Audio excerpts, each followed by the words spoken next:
BSc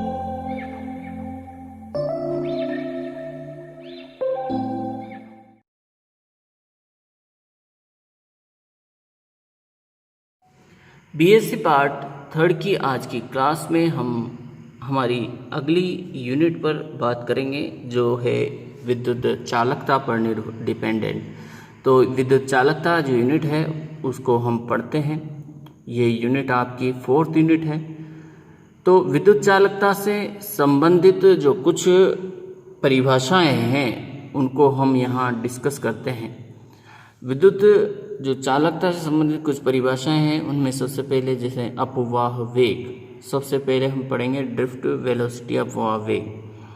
धातुओं में मुक्त इलेक्ट्रॉन तीव्र गति से अनियमित रूप से गति करते हैं और अन्य इलेक्ट्रॉन से टक्कर करते रहते हैं और इसी कारण इनकी जो बारंबार जो डायरेक्शन है वो बदलती रहती है। जैसे जैसे इलेक्ट्रॉन्स एक दूसरे से टक्कर करते हैं तो टकराने के बाद उनकी डायरेक्शन हर बार चेंज हो जाती है, तो उसी के बारे में यहाँ बताया गया है।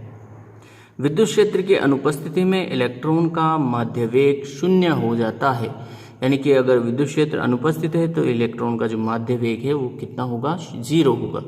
लेकिन जब इन चालकों के सिरों पर विद्युत क्षेत्र आरोपित किया जाता है तो मुक्त इलेक्ट्रॉन एक निश्चित दिशा के अनुदिश गतिशील होते हैं। मुक्त इलेक्ट्रॉन के समूह के इस दिशा में नियत वेग को ही हम क्या कहते हैं, अपवाह वेग। यानी कि जो इलेक्ट्रॉनों का समूह है एक निश्चित डायरेक्शन में नियत वेग से गतिशील है, तो नियत वेग से गतिशील इस समूह के वेग को ही हम क्या कहते हैं, अपवाह वेग। बात करते हैं दूसरी डेफिनेशन की, धारा घनत्व। देखिए घनत्व के बारे में हम जानते हैं, घनत्व बराबर द्रव्यमान बटा आयतन होता है। लेकिन जब हम तो यहाँ हम बात कर रहे हैं धारा घनत्व की। तो विद्युत धारा का जो ऐसे मात्रक जो होता है वो क्या होता है, एम्पियर। और यहाँ आयतन तो होगा नहीं, तो यहाँ आयतन तो लेंगे नहीं क्योंकि ये किसी वायर में बहती है उसकी लंबाई के सापेक्ष। तो यहाँ हम लेंगे उसका क्षेत्रफल, यानी कि अनुप्रस्थ काट क्षेत्रफल की बात करेंगे। तो बात करते हैं हम धारा घनत्व की। तो किसी धात्विक तार के एकांक जो काट क्षेत्रफल है उस एकांक काट क्षेत्रफल से गुजरने वाली विद्युत धारा क्या कहलाती है, हमारे धारा घनत्व J। इसे J के द्वारा प्रदर्शित करते हैं। इसे करंट डेंसिटी कहते हैं, ठीक है, धारा घनत्व कहते हैं। तो धारा घनत्व इज इक्वल टू विद्युत धारा अपॉन उसका अनुप्रस्थ काट क्षेत्रफल। एम्पियर, धारा का मात्रक एम्पियर और अनुप्रस्थ काट क्षेत्रफल का जो मात्रक होगा मीटर स्क्वायर के रूप में। बात करते हैं हम नेक्स्ट डेफिनेशन की, विद्युत चालकता की।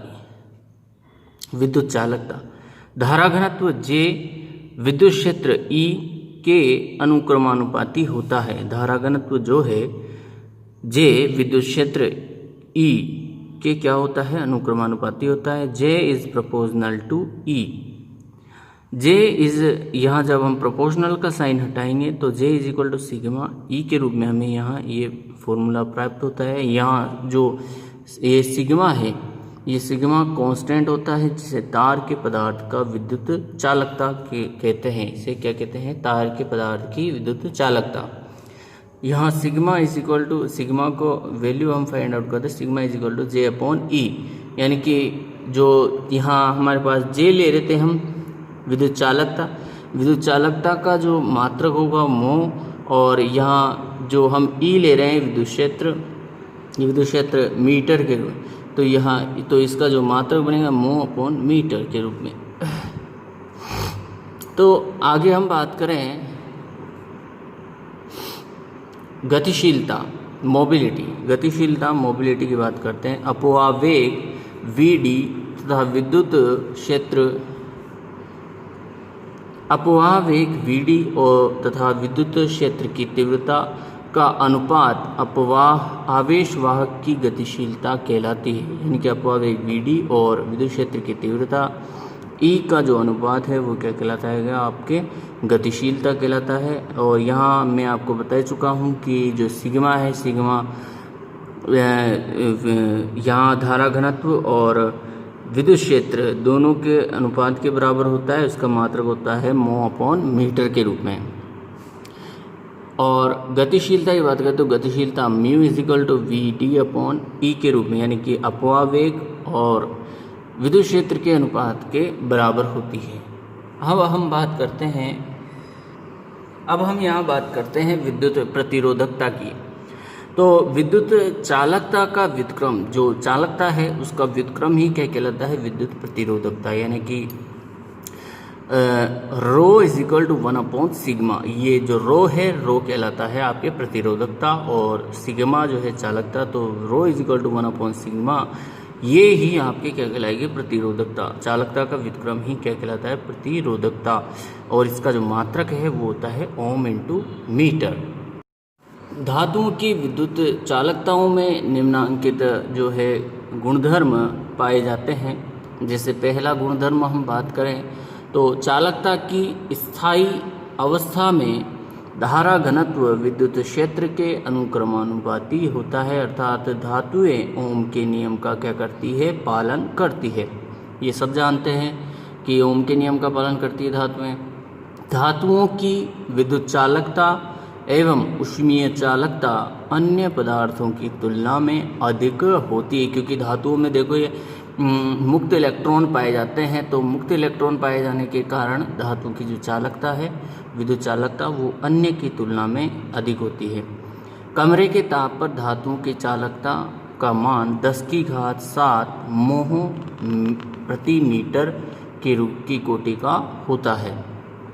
डिबाई ताप से अधिक ताप पर धातुओं की प्रतिरोधकता ताप के समानुपाती होती है। डिबाई ताप से अधिक ताप की कंडीशन में जो धातु की जो प्रतिरोधकता का मान है वो ताप के क्या होता है? समानुपाती होता है। बात करें अगले बिंदु की, 5वें बिंदु की, तो न्यून ताप पर यानी कि कम टेम्परेचर की कंडीशन पर लेकिन लगभग 20 केल्विन ताप से अधिक कुछ धातुओं की प्रतिरोधकता ताप के 5 घात के समानुपाती होती है। ऐसा हमने पढ़ा हुआ है। अधिकांश धातुओं की प्रतिरोधकता दाब के व्युत्क्रमानुपाती होती है, यानी कि जो प्रतिरोधकता रो है इज प्रोपोर्शनल टू 1/2p। शून्य ताप पर, शून्य ताप के निकट कुछ धातुओं की प्रतिरोधकता लगभग शून्य हो जाती है, क्योंकि वहाँ उनकी चालकता बढ़ जाती है, और अति चालकता यानी कि जो उनकी चालकता इन्फिनिटी हो जाती है, और उसे ही हम कहते हैं अति चालकता का गुण। धातुओं की चालकता चुंबकीय क्षेत्र द्वारा परिवर्तित होती है, अर्थात ये चुंबकीय प्रतिरोधी प्रभाव को दर्शाती है, यानी कि चुंबकीय क्षेत्र के द्वारा ये इनका मान क्या होता है? परिवर्तित होता है, बदलता है।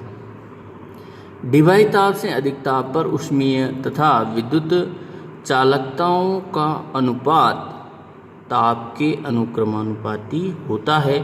ये जो नियम है ये वीडेमान फ्रांज का नियम कहलाता है। कई बार आधे नंबर के क्वेश्चन में ये पूछा गया है। तो ये बेसिक डेफिनेशंस और जनरल इंट्रोडक्शंस था चालकता, विद्युत चालकता के बारे में। आप इनको लिख लें, क्योंकि जनरल डेफिनेशंस है, पूछ ली जाती है कई बार आधे नंबर के क्वेश्चंस में इनमें, तो आप लोग इनका आंसर्स ठीक ठीक दे सकें। आज की क्लास में हम इतना ही पढ़ेंगे। इससे आगे हम पढ़ेंगे ड्रूड लॉरेंज का विद्युत चालकता सिद्धांत और अनअपभ्रष्ट इलेक्ट्रॉन गैस की विद्युत चालकता के बारे में। Thank you.